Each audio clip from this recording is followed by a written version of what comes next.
నమస్కారం. ఈరోజు మనతో శ్రవంతి ఇంకా వాళ్ళ మదర్ హిరణ్మయి గారు ఉన్నారు. హిరణ్మయి గారు ఎస్పీఏలో వర్క్ చేస్తారు and they come from Rajahmundry. So first Hiranmayi గారు, మీరు హెచ్ఎల్ఎస్ రెసిడెన్షియల్ మెంటర్షిప్ జాయిన్ అవ్వడానికి ఈ మధ్య డెసిషన్ తీసుకున్నారు. ఎందుకు గల టాప్ 3 రీజన్స్ ఏంటి? టాప్ 3 రీజన్స్లో ఫస్ట్ ఇంట్లో ప్రిపరేషన్లో మేము ఏం సపోర్ట్ చేయలేకపోతున్నాం, అవన్నీ ఇక్కడ ఉన్నాయి. అంటే ఇంట్లో అవ్వంది ఏంటి, ఇక్కడ ఏమవుతుంది అనుకుంటున్నారు? అలా అంటే ఇంట్లో వాళ్ళు చదువుతుంటే మేము వాళ్ళకి చదవడానికి కావాల్సిన ఇన్పుట్స్ అన్ని ఇవ్వగలం, కానీ వాళ్ళ చదువుకి ఏం అవసరం అది మేము ఇవ్వలేకపోతున్నాం. ఫస్ట్ అది ఇక్కడ దొరుకుతుందని నాకు అనిపించింది. Second, company matters. ఇక్కడ అందరూ సిఏ ఫైనల్ చదివే వాళ్ళు, అందరూ ఒక పేస్లో చదివే వాళ్ళు ఉన్నారు కాబట్టి మన చుట్టుపక్కల ఉన్న సరౌండింగ్స్ అలా ఉంటే ఖచ్చితంగా సక్సెస్ వస్తుంది అని నేను ఫీల్ అవుతున్నాను. థర్డ్ కవర్ చేసేటట్టు అనిపిస్తుంది. మీరు ఇక్కడ వచ్చి ఒక 1 డే స్పెండ్ చేశారు, చూసారు కదా ఎన్విరాన్మెంట్. అట్మాస్ఫియర్ బాగుంది, ధైర్యంగా ఇంటికి వెళ్ళగలను అనిపిస్తుంది. ఫస్ట్ పాయింట్ అంటే అమ్మాయి అనేసరికి అలా ఆలోచిస్తాం కదా, ధైర్యంగా ఇంటికి వెళ్ళగలం. అంటే చదువుతుంది, ఈ ఎన్విరాన్మెంట్ లో సక్సెస్ వస్తుంది అనే నమ్మకం ఉంది. మీరు వచ్చిన రోజే నమ్మకం కలగడానికి గల కారణాలు ఏంటండి? అంటే నేను మీ ప్రీవియస్ వీడియోస్ అన్ని చూసాను, దాని వీడియోస్ వల్ల నమ్మకం వచ్చేస్తుందని చెప్పను, కానీ ఇంటర్లో ఆర్టికల్షిప్ లో వాళ్ళు పడ్డ ఇబ్బందులు, వాళ్ళు చదవడానికి అవన్నీ కొంచెం అడ్డంకిగా ఉన్నాయి. ఎలా అంటే కాలేజ్ ఒక చోట, హాస్టల్ ఒక చోట, ఆర్టికల్షిప్ ఇంకో చోట, తెలియని లాంగ్వేజ్. అంటే తను అప్పుడు చెన్నైలో చేసింది, అంటే లాంగ్వేజ్ బ్యారియర్ అన్నది, కానీ మన అట్మాస్ఫియర్లో ఆంధ్రాలో మన ప్లేస్లో ఒకటి ఇలా ఉంది అనేది చాలా, ఆంధ్ర అంటే తెలంగాణ, ఇది మనకి చాలా బెనిఫిషియల్ గా అనిపించింది. అది సో మీకు ముఖ్యంగా ఏంటంటే అన్ని కలిపి ఇంతకు ముందు ప్యాకేజ్ లాగా ఉంది. ఇది ప్యాకేజ్ లాగా ఉన్న ప్యాకేజ్ ఒక్కటే కాదు, మెయిన్ అక్కడ మళ్ళీ మీరు వస్తారు, మీరు చెప్పే విధానం, మీరు ఒక ప్లాన్ ఇస్తున్నారు, ఇలా చదవాలి ఇలా చెయ్యాలి అని. అది కనుక వాళ్ళు కరెక్ట్ గా యూజ్ చేసుకుంటే బాగుంటుంది అని అనుకుంటున్నాను. అది ప్లస్ లా అనిపిస్తుంది. ఇప్పుడు మేము మెంటర్షిప్ అంటే రెసిడెన్షియల్ మెంటర్షిప్ అని పేరు పెట్టామండి. అది ఒక కొత్త పేరు. ఇప్పుడు కోచింగ్ అంటే ఒకలాంటి అవగాహన వస్తుంది పేరెంట్స్ కి, బుక్స్ క్లాసెస్ అనే అవగాహన ఉంది. ఇప్పుడు ఇది వాళ్ళ విన్నప్పుడు వారి మనసులో అది ఏంటో రిజిస్టర్ అవ్వదు. దీన్ని మీరు పేరెంట్ గా ఎలా ఎక్స్ప్లెయిన్ చేస్తారు? అసలు ఏం జరుగుతుంది ఇక్కడ? జరుగుతుంది అంటే ఆల్రెడీ ఇక్కడ చదివిన వాళ్ళే వాళ్ళకి ఎలా చదవాలో గైడెన్స్ ఇస్తున్నారు. పీర్ గ్రూప్ గైడెన్స్ వేరు, లెక్చర్ గా ఒక పెద్దవాళ్ళు ఎవరో వచ్చి ఒక పాఠం చెప్పి వెళ్ళిపోవడం వేరు. వీళ్ళు ఇక్కడే చదివి ఇక్కడే సక్సెస్ అయిన వాళ్ళు వీళ్ళకి మెంటర్షిప్ చేస్తూ, ఇది ఇలా చదివితే అవుతుంది, దీనికి ఇంత టైం పెట్టాలి. మెయిన్ ఎక్కడ నచ్చిందంటే 3 గంటలు పుస్తకం పట్టుకుంటే బుక్ అలాగే ఉండొచ్చు, లేదంటే 3 గంటల్లో బుక్ అంతా చదివేయచ్చు. అది ఏం జరుగుతుంది అనేది, అది అలా ఈ మెంటర్షిప్ లో అది ఉపయోగపడుతుందని నేను అనుకుంటున్నాను. మీరు డాక్యుమెంట్ చదివాక ఇందాక అన్నారు ఇక్కడ జాయిన్ అయితే బాగుంటుంది అని అనుకున్నానని. ఇప్పుడు చాలా మంది పేరెంట్స్ ఏంటంటే, మీరు ధైర్యం చేసి ఒక అడుగు ముందుకేసి లీవ్ పెట్టి వచ్చి చూసారు, ఇదంతా అయింది. చాలా మంది ఎక్కడెక్కడ నుంచి చూస్తున్నారు, కానీ వాళ్ళకి ఇంకా నెక్స్ట్ ఏం చేయాలో ఆలోచిస్తున్నారు. ఇప్పుడు అలాంటి మదర్స్ కి మీ సజెషన్ ఏంటి? అలాంటి మదర్స్ కి నా సజెషన్ ఏంటంటే, మన పిల్లల లైఫ్ లో 1 year ని మళ్ళీ మనం వెనక్కి తేలేము. ఇన్ కేసు అంటే ఇంట్లో ఉండి చదువుకోవచ్చు, ఎక్కడైనా కోచింగ్ లో పెట్టచ్చు, అక్కడ ప్రాబబిలిటీ చెప్పలేము. బాగా చదివి అందరూ ఇక్కడికే వచ్చి పాస్ అయిపోయిన వాళ్ళు లేరు, బయట ఉండి కూడా ఫస్ట్ అటెంప్ట్ లో అయిపోయిన వాళ్ళు ఉన్నారు. కానీ మనం మన పిల్లల గురించి ఇలా ఆలోచిస్తున్నాం కాబట్టి ఓ 1 ఇయర్‌ని వాళ్ళకి గిఫ్ట్‌గా ఇవ్వాలి అంటే ఇప్పుడు మనం కొంచెం ఒక స్టెప్ ముందుకు వేసి రావాలి. అది. ఇది చాలా మంచి పాయింట్ చెప్పారండి. నేను కూడా ఏ మెంటార్‌షిప్ తీసుకోలేదండి. నేను ఫస్ట్ అటెంప్ట్‌లో చేశాను. మీరు చెప్పిన పాయింట్ ఎందుకంటే అందరికి అర్థం అవుతుంది. అందరికీ కావాలని కాదు. ఎవరైనా ఇబ్బంది పడుతున్నప్పుడు ఒక 1, 2 అటెంప్ట్‌లో పర్లేదు. ఇంకా 3, 4, 5 వెళ్తున్నప్పుడు దాని మీనింగ్ స్కోర్ కూడా పెరగకపోతే చాలా మంది స్కోర్స్ అలాగే ఉండిపోతాయి 30లో. దాని మీనింగ్ ఏంటంటే కష్టపడుతున్న ఫలితం రావట్లేదంటే ఎక్కడో గ్యాప్ ఉంది. ఎక్కువ చదవడం వల్ల ఫిక్స్ అవ్వదు. సో ఫస్ట్ ఇప్పుడు అక్కడ నుంచి అసలు ప్రాబ్లం ఏంటి? మా బిగ్గెస్ట్ అడ్వాంటేజ్ ఏంటంటే చాలా ఓపికతో ఒక్కొక్కరికి అసలు ప్రాబ్లం ఏంటి డయాగ్నోసిస్. ఇప్పుడు డాక్టర్ దగ్గరికి వెళ్ళినప్పుడు ఫస్ట్ బ్లడ్ టెస్ట్లు అవన్నీ చేసి ఎక్స్రేలు స్కానింగ్ చేశాక తెలుస్తుంది కదండి. ఇక్కడ ఆ డయాగ్నోసిస్ ఇంపార్టెంట్. చేశాక ఏ పెద్ద ప్రాబ్లం అయినా సాల్వ్ చేసే క్యాపబిలిటీ ఉంటుంది. సో ఈ 2 విషయాల వల్ల మాకు అడ్వాంటేజ్ ఉంటుంది. సో మీరు చెప్పినట్టు ఆ 1 ఇయర్ అదే ఆ పిల్లలకి అయితే మీరు గిఫ్ట్ ఇచ్చినట్టే. అది మదర్‌గా అంత ఈజీ డెసిషన్ కాదు. మీరు మీ ధైర్యాన్ని నమ్మకాన్ని అయితే నేను మెచ్చుకున్నాను. Thank you for trusting me in this regard. నిజంగా. స్పెసిఫిక్‌గా మిమ్మల్ని ట్రస్ట్ చేసే ఇక్కడికి వచ్చాను. అంటే ఏంటి మీ గురించి నాకు ఏంటి తెలుసు అనంటే ఏం తెలీదు. నేను వీడియోస్ ద్వారానే తెలుసుకున్నాను కానీ ఏదో అంటే ఒకళ్ళతో కనెక్ట్ అవ్వాలి అంటే ఏదో ఒక పాయింట్‌లో వీళ్ళు జెన్యూన్‌గా చేస్తున్నారు. ఏం అవసరం కదా! మీకు మామూలుగా మీకు మీ సీఏ మీ క్వాలిఫికేషన్స్‌తో మీరు ఇంకేదైనా కూడా చెయ్యొచ్చు. ఇలా చేయడం అనేది దీనికి గట్స్ ఉండాలి. చేస్తున్నారు. అది మాకు ఉపయోగపడుతోంది. చాలా మందికి ఉపయోగపడుతోంది. అది ఉపయోగించుకుంటున్నాం. చాలా సంతోషం అండి. So Sravanthi I think first identify చేసింది నువ్వే అని చెప్పారు. మా అమ్మాయి చూసి చెప్పింది. అప్పటి నుంచి నేను ఫాలో అవడం స్టార్ట్ అయ్యాను. సో ఎలా ఐడెంటిఫై చేసావంటే ఎలా దొరికింది? ఇది మీకు అవసరం అవుతుందేమో ఎలా అనిపించింది?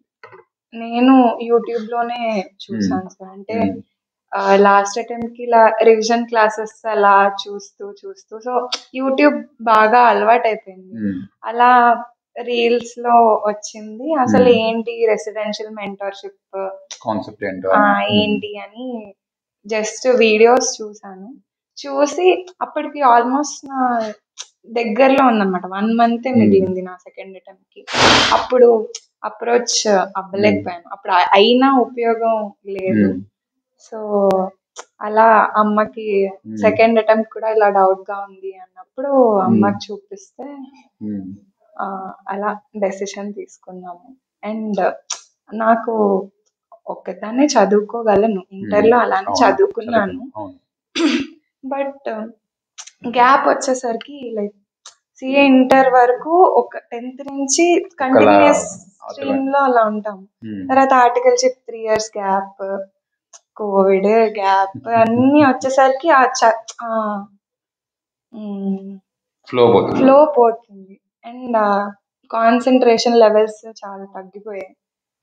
అందుకని ఇలా ఒక స్ట్రిక్ట్ అని కాదు, బట్ ఒక డిసిప్లిన్డ్ ఎవరో ఒకళ్ళు మనకి ప్లాన్ ఇచ్చి ఇలా చెయ్యండి అంటే మన మీద కొంచెం బర్డెన్ తగ్గుతుంది అని నాకు అనిపించింది. నేను ప్లాన్ వేసుకుంటాను కానీ అది డైలీ మారుతూనే వెళ్తుంది. ఆ ప్లాన్ ఎగ్జిక్యూషన్ లో అవుతుంది. పక్కా ప్లాన్ వేసుకుంటాను, తర్వాత మళ్ళీ అడ్జస్ట్మెంట్స్ అలా చేసుకుంటూనే వెళ్తాను. సో అది వర్కౌట్ అవ్వలేదు. అంటే ఇది చాలా మంచి విషయం శ్రవంతి. ఇప్పుడు ప్లాన్ అంటే ఏంటంటే ఇలా మనకు బిల్డింగ్ కనిపించింది, 5 అంతస్తులు ఉంది, సరే మనం కూడా కూర్చొని ఇలా డబ్బాలు వేస్తే అయిపోయింది, 5 అంతస్తులు కట్టేస్తాం. బట్ యాక్చువల్ గా అది జరగాలంటే ఒక ల్యాండ్ కావాలి. మనకి సైకలాజికల్ గా లెట్స్ రేపు పొద్దున 5 చాప్టర్లు చదువుతానంటే ఫస్ట్ ఆఫ్ ఆల్ ఇక్కడ ల్యాండ్ ఎలా కావాలో మైండ్ స్పేస్ ఇలా ఫ్లాట్ గా ఉండాలి. ఆల్రెడీ ఇలా షేకీగా ఉంటే ఆ ల్యాండ్ లో చేయలేం కదా. సో ఫస్ట్ దాన్ని లెవెల్ చేయాలి. దాని తర్వాత అక్కడ నుంచి స్ట్రక్చర్స్ బిల్డ్ చేసుకుంటూ వెళ్ళాలి. అంటే కన్స్ట్రక్షన్ ఎంత కష్టమో ఒక కాన్సెప్ట్ ఒక సబ్జెక్ట్ మన మెథడ్లో పెరగాలంటే అంత కష్టం ఉంటుంది. మీకు గుర్తుంటే స్కూల్లో మనం ఒక 10 సంవత్సరాల వరకు చదివింది 5 సబ్జెక్టులు కదండి.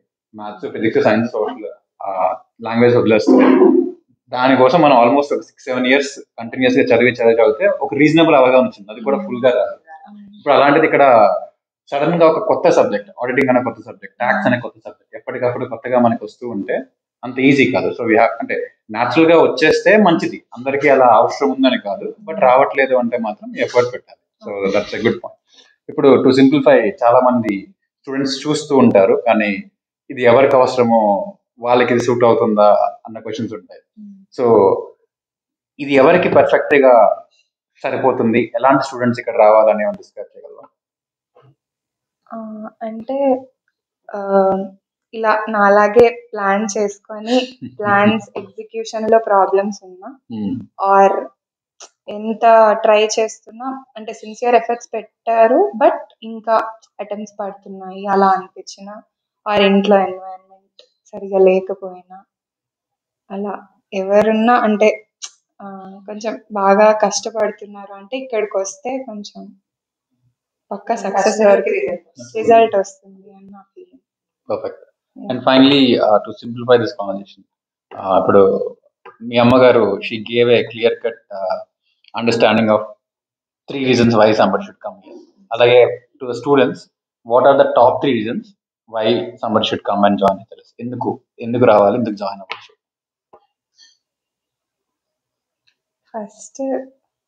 ఫాస్ట్ గా పాస్ అయిపోవాలంటే రండి. టైం వేస్ట్ అవుతుందంటే రండి. అండ్ ఇది ఒక మంచి ఎన్వైరన్మెంట్. ఇంట్లో ఒక్కళ్ళం కూర్చొని అలా చదువుతుంటే ఏమో నాకు అలా అనిపించలేదు. మన మెంటాలిటీ, మన సిమిలర్ మెంటాలిటీ వాళ్ళతో చదివితే ఆ స్పిరిట్ ఉంటుంది. సో కాంపిటేటివ్ స్పిరిట్ వస్తుంది. అప్పుడు వాళ్ళు చదువుతున్నారు, మనం ఇంకా ఎక్కువ చదవాలి అలా అనిపిస్తుంది. సో అది ఎప్పటికప్పుడు డౌట్స్ క్లారిఫికేషన్ ఉంటుంది. అంటే యూట్యూబ్ లో రివిజన్ చూస్తూ మన ఏదో అర్థం చేసుకుంటాం, డౌట్స్ వెంటనే ఎవరు క్లారిఫై చేయరు. అసలు కొంతమంది డౌట్స్ కూడా రావు, అది ఒకటే. ఇలా ఒక పియర్ గ్రూప్ ఉంటేనే క్వశ్చన్స్ వస్తాయి. ఎవరో ఒకరికి డౌట్ వస్తుంది, మనకి దాని ఆన్సర్ తెలిస్తే అలా షేర్ చేసుకోవచ్చు. ఏదన్నా వెంటనే సిఏలు ఆల్రెడీ చదివిన వాళ్ళు ఉన్నారు కాబట్టి సార్ లాంటి వాళ్ళు కూడా క్లియర్ చేయడానికి ఛాన్స్ ఉంది. కోచింగ్ ఎక్కడో తీసుకుని పరీక్షలు ఇంట్లో చదివి అప్పుడు ఏవో డౌట్లు వచ్చి ఆ సార్లు అందుబాటులో ఉంటారు. ఫ్రెండ్స్ కూడా అది ఇంట్లో ఉండి ఎవరు ఇవాళ వీళ్ళు ఈ సబ్జెక్టు ఇంకో సబ్జెక్టు చదువుతుంటారు, సేమ్ ఒకేలా అలా అన్ని ఇక్కడ ఇన్స్టెంట్ గా సాల్వ్ అవుతాయి అని అనిపిస్తుంది. అలా కాబట్టి అందుకు రావాలి. మీకు ఒక్క రోజులోనే చాలా మంచి అవగాహన వచ్చింది. You're happy for that. To simplify this, first ఎందుకంటే ఒక 3-4 అటెంప్ట్లతో ఆగిపోతే టైం ముందుకు వెళ్ళిపోతుంటుంది, కెరియర్ ఆగిపోతుంది, కాన్ఫిడెన్స్ తగ్గుతుంది, మ్యారేజ్ ప్లాన్స్ మారుతాయి, కెరియర్ ప్లాన్స్ మారుతాయి. సో ఆ ప్రాబ్లం ఉన్నప్పుడు మేము ఉన్నట్టుండగానే 1 yearలో సాల్వ్ చేసుకున్నాం. ఎలా? ఫస్ట్ ఆఫ్ ఆల్ ఏంటంటే మీ పాస్ట్ బట్టి జడ్జ్ చేయండి. ఎందుకంటే ఫైనల్కి వచ్చారు అంటే ఆల్రెడీ ఫౌండేషన్ అయిపోయి ఉంటుంది, ఆర్టికల్ చెప్ చేశారు. ఇది 300 రాకపోయినా 200, 150, 100 ఎంతో కొంత వచ్చి ఉంటుంది కదా, ఆ గ్యాప్ ఫిల్ చేస్తే చాలు. సో అది ఒక స్టక్ అయిపోతాం. అంటే ట్రైన్ ట్రాక్ సైడ్ వచ్చేసినప్పుడు దానికి అంతటా అది రాలేదు కదా, సో క్రేన్ వచ్చి తీయాలి. సో మేము ఆ సపోర్ట్ ఇస్తాం, వచ్చాక నచ్చలుగా అవుతుంది. సో ఎక్కువగా ఏంటంటే బయట చేయలేనిది మేము చేయగలిగేది మైండ్ సెట్ లెవెల్లో ఉంది. ఆ మైండ్ ఒకలా స్టక్ అయిపోయినప్పుడు, ఇప్పుడు సైకాలజిస్ట్ సైకాట్రిస్ట్ ఏంటంటే ఆ గంట వరకు ఏం చేయగలరో చెప్పి వదిలేస్తారు. మేము అలా కాదు, ఆ మైండ్ సెట్ ని కంప్లీట్ గా ట్రాన్స్ఫార్మ్ చేసేటట్టు మేము సపోర్ట్ చేసి, స్టార్టింగ్ ఫ్రమ్ ఎలా చదవాలి, ఎలా నేర్చుకోవాలి, ఎలా గుర్తుంచుకోవాలి, ఎగ్జామ్ ఎలా అప్లై చేయాలి, చేసిన తప్పులు ఎలా రెక్టిఫై చేసుకోవాలి. ఇప్పుడు వీడియో అనుకోండి, అది అలా వెళ్ళిపోతూ ఉంటుంది, మీరు ఆపలేదు దాన్ని, మీకోసం చేయరు వాళ్ళు, అది జనరల్గా చేసుకుంటూ వెళ్ళిపోతారు. అదే ఇక్కడ ఏంటంటే మీకోసం ఆగుతూ ఉంటుంది, back and fourth conversation. So మీకు ఎలా కావాలో మీకు తగ్గట్టు ఫైన్ ట్యూన్ చేసి, ఇక్కడ అడిషనల్ అడ్వాంటేజెస్, ఇప్పుడు ఎన్వైరన్మెంట్ మీరు చూసారు ఇక్కడ, అంటే ఈవెన్ వాడుకుందాం అనుకుంటే స్విమ్మింగ్ పూల్, టెన్నిస్ ఉంది, మీ సైక్లింగ్, వాకింగ్, ఇవన్నీ 10 acre క్యాంపస్లో ఉన్నారు. అండ్ దీనితో పాటు సబ్జెక్ట్ మెంటర్స్ ఉంటారు, రెసిడెన్షియల్ మెంటర్స్ ఉంటారు, హోమ్ కుక్ ఫుడ్ ఉంది. అండ్ మోస్ట్ ఇంపార్టెంట్లీ ఏంటంటే మీకు సైకాలజీ కోసం ఒక ఇన్-హౌస్ సైకాలజిస్ట్ ఉన్నారు. ఈరోజు మీరు కింద ఇప్పుడు ఒక ఎక్స్-ఆర్మీ ఆఫీసర్ ఉన్నారు, ఆవిడ యోగా నేర్పిస్తారు. సో అన్ని రకాలుగా ఇంకా ఇంతకన్నా చేయడానికి ఏం లేకుండా అన్ని కలిపి చేస్తున్నామండి. సో మీరు అర్థం చేసుకుంది కరెక్టే, మీ ఎక్స్పెక్టేషన్ కరెక్టే. సో యాజ్ ప్రామిస్డ్, 2025లో మీ అమ్మాయి సిఏ చేసి మళ్ళీ రాజమండ్రి పంపిస్తాం. సో నమ్మినందుకు థ్యాంక్స్ అండి. And Sravanthi, all the very best. Thank you.